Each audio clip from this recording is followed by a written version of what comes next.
Chapter 10 of Masters of the Vortex by E. E. Smith. Chapter 10 Janowick. Back on Tellus, Cloud took a fast copter to the Vortex Control Laboratory, still wondering what it was all about. "Go right in, Dr. Cloud," Strong's secretary told him, even before he stopped at her desk. "He's been gnawing his nails ever since you landed." Cloud went in. The Lensman was not alone. A woman who had been seated beside the desk was now standing, studying him eagerly.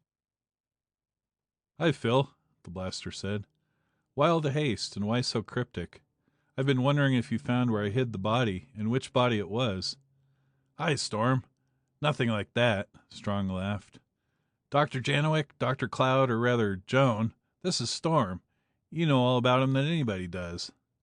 They shook hands. Cloud wondering all the more as he wondered he studied the woman, just as she was studying him. Janowick. He'd never heard of any female Janowick, so she couldn't be anybody much in nucleonics. Not exactly fat, but definitely on the plump side. About 135 pounds, he guessed, and about 5 feet 2. About his own age, no, a bit younger, 30-some probably. Brown hair with a few white ones showing, wide-spaced gray eyes, slightly myopic by the looks of her pixie-ish UB-damn spectacles, smart and keen, all in all a prime number. "That's why I pulled you in, Storm," the Lensman went on. "As you know, we've been combing all civilization, trying to find somebody, anybody, with enough of the right qualities. She's it. Head of the Department of Semantics at the Galactic Institute for Advanced Study. Doctor of Semantics, PhD in Cybernetics, DSc in Symbolic Logic, and so on for half the alphabet. She's also a very good self-made telepath, and the only self-made perceiver I ever heard of. She's very good at that, too. She can outrange a Regellian, and besides all that, she's a past Grandmaster at chess." "Past Grandmaster? Oh, I see. I don't suppose it would be quite de rigueur for a top-bracket telepath to win all the Grandmasters championships. Also, in view of the perception business, I imagine all this is more than somewhat hush-hush." "Very much so. A few Lensmen and now you are all who are in on it. It'll have to stay top secret until we find out whether an ordinary mind can be developed into one like yours, or whether her brain, like yours, is something out of the ordinary. Yes, it'd be very bad to have billions of people screaming for a treatment that can't be given. Check. But to get back to Joan, she's done some almost unbelievable work, and we think she'll do. You know what we're after, of course." "All I'm afraid of is that you haven't looked far enough," the woman said, shaking her head dubiously. "You know, though, what an appalling job it was bound to be. I'll do whatever I can." She did not state the problem, either. They all knew too well what it was. As matters then stood, the life of one man, Neal Cloud, was all that stood between civilization and loose atomic vortices, and it was starkly unthinkable that the Galactic Patrol would leave, for a second longer than was absolutely necessary, that situation unremedied. "I see." Cloud broke the short silence. "Assuming that you haven't been sitting still doing nothing while I've gone, brief me." "Smart boy," Strong applauded. "The first thing Joan did was to figure out that a 9-second prediction was out of the question for any computer, digital or analog, possible to build with today's knowledge. Asked us what we could do to cut the time and how far we could cut it. With your little bombing flitter, you have to have about 9 seconds because you have to build up your speed to the required initial velocity of the bomb. That could be done away with, of course, by firing the bomb out of a Q gun or something." "But you'd have to have a special ship, much bigger than a flitter," Cloud protested, "and special guns, and the special pointers for those guns, or for the ship, if the guns were fixed aligned, would be very unsimple, believe me." "How right you are, Buster. Other things, too, that you haven't thought of yet, such as automatic compensation for air conditions and so on. Very much worthwhile, however, and all done. We've had a lot of people on this project. But to cut this short, the necessary ship turned out to be a scout cruiser. The minimum safe distance, assuming worst possible conditions and heaviest possible screening, is 3,200 meters. "Wait a minute," Cloud broke in. "I've worked closer than that." "You got badly burned once, too, remember? And according to the medics, you've been taking some damage since. You won't from here on. But to resume, since the muzzle velocity we can use is limited, by the danger of prematuring on impact, to 916 meters per second. The time from circuit closing to detonation is something over 3.5 seconds. How much over, depending on atmospheric conditions. That's absolutely the best we can do. So we gave Joan a minimum of 3.6 seconds of prediction to shoot at with her mechanical brains. She isn't quite there yet, but she's far enough along so that she has to work with you on actual blasting the rest of the way. Why? Cloud argued. If she'd stayed on the high side, there'd be no danger of scattering, only of intensification, which wouldn't do any harm out in the Badlands. Too chancy. The Lensman swept Cloud's argument aside with the wave of his hand. So the quicker you get moved into your new ship, the Vortex Blaster 2, and get your practicing done, the sooner the two of you can be on your way to Chickaladora. Flit! Just as you say, Chief. Here's my report in full.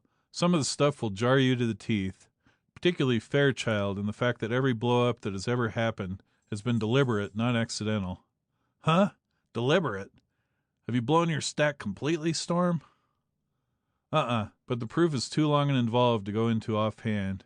You'll have to get it from the tapes, and it'll take you at least a week to check my math. Besides, you told us to flit, so come on, Joan. Clear ether, Phil. The blaster and his new assistant left the laboratory, and in the copter en route to the field, Cloud wondered momentarily what it was about the Lensman's explanation that had not rung quite true. The first sight of this new vessel's control room, however, banished the unformed thought from his mind before it had taken any real root. The transformed scout cruiser Vortex Blaster 2 hung poised and motionless over the Badlands.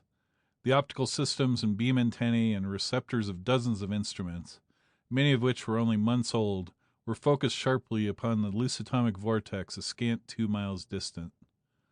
A few of these instruments reported only to a small and comparatively simple integrator, which, after classifying and combining the incoming signals, put out as end product the thin, black, violently fluctuating line, which was the sigma curve. Some others reported only to a massive mechanism, too heavy for any smaller vessel to carry, upon whose electronic complexities there is no need to dwell. Most of the information-gathering instruments, however, reported to both integrator and computer, not strapped down into a shock absorber, but sitting easily in an ordinary pilot's bucket, quietly but supremely intent. Storm Cloud concentrated upon his sigma curve, practically oblivious to everything else. Without knowing how he did it, he was solving continuously the simultaneous differential equations of the calculus of warp surfaces, extrapolating the sigma curve to an ever-moving instant of time, 3 9/10 seconds, the flight time of the bombs, plus his own reaction time, ahead of the frantic pen point of the chart. In his flitter, where he had required a 9 or 10 second prediction, he had always seized the first acceptable match that appeared. Now, however, needing only to extrapolate to less than 4 seconds, his technique was entirely different. He was now matching from instant to instant the predicted value of the curve against one or another of the 12 bombs lying in the firing chambers of heavy guns whose muzzles ringed the cruiser's needle-sharp nose. And as he had been doing ever since beginning to work with Joan and her mechanical brains, he was passing up match after match, waiting to see whether or not the current brain could deliver the goods. There had been a long succession of them, Alice, Betty, Candace, Deidre, and so on. This one was Lulu, and it didn't look as though she was any good either. He waited a while longer, however, then fined down his figures and got ready to blast. The flight time of the bomb under present atmospheric conditions would be 3.598 seconds, plus or minus .001. His reaction time was .089. Storm, Joan broke in sharply. Can you hold up a minute? Sure. That reaction time, I never spotted that before. Why didn't I? I don't know, never thought of it. Lumped it in, you know. Separated it now, I suppose, because I'm working so slowly, to give Lulu more of a chance. Why? Because I've got to know all the odd things about you, and that isn't merely odd, it's superhuman. Oh, I wouldn't say that. Chickaladorians average about .08, and Vegians are still faster, about .07. I checked up on that because they always test me 3 times when I renew my driver's license, and always pull a wisecrack about me having a lot of cat blood in me. Suppose I could have? Probably not. I don't know for sure, but I don't believe that a Tellurian-Vagian cross would be possible. And even if possible, such a hybrid couldn't very well be fertile. But the more I find out about you, my friend, the more convinced I become that you're either a mutant or else have some ancestors who were decidedly not Tellurians. But excuse this interruption. Please go ahead. Cloud went. The flight time of the bomb under present atmospheric conditions would be 3.592 seconds, plus or minus .002. His reaction time was .089. In 3.681 seconds, the activity of the vortex would match bomb number 11 to within 0.1%. His left hand flashed out, number 11 firing studs snapped down. The vessel shuddered as though struck by a trip hammer as the precisely weighed charge of propellant heptadetonite went off. The bomb sped truly in both space and time. There was a detonation that jarred the planet to its core, a flare of light many times brighter than the sun at noon, a shock wave that wrought havoc for miles. But the scout cruiser and her occupants were unharmed. Completely inertialess, invulnerable, the vessel rode effortlessly away. Neal Cloud glanced into his plate, turned his head. "Out," he said, seemingly unnecessary. "How'd Lulu work, Joan?" "Better, but not good enough. She was on track all the way, but 3.3 was the best she could get, and I was sure we had licked it this time. Oh, damn." The voice broke, ending almost in a wail. "Steady, Joan." Cloud was surprised at his companion's funk. "Only 0.3 of a second to get yet, is all." "Only 0.3? What do you mean, only?" the woman snapped. "Don't you know that those 0.3 of a second are just about in the same class as the 0.003 of a degree just above zero absolute?" "Sure I do, but I know you, too. You're really blasting, little chum. Both Jane and Katie, you remember, were just as apt to be off track as on. You'll get it, Joan. As Vesta says, tail high, sister." "Thanks, Storm. I needed that. You see, to keep her on track, we had to put in more internal memory banks, and that slowed her down. We'll have to dream up some way of getting the information out of those banks faster." "Can you tinker her? What'll the next version be? Margie?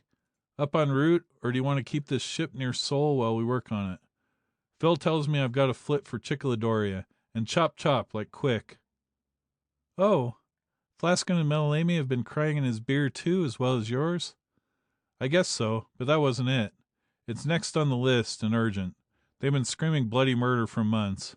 So with or without a brain, I've got to blast off." "Start blasting as soon as you like, just as we are," she decided instantly. "Much more important at this stage to work with you than to have Earth's resources close by.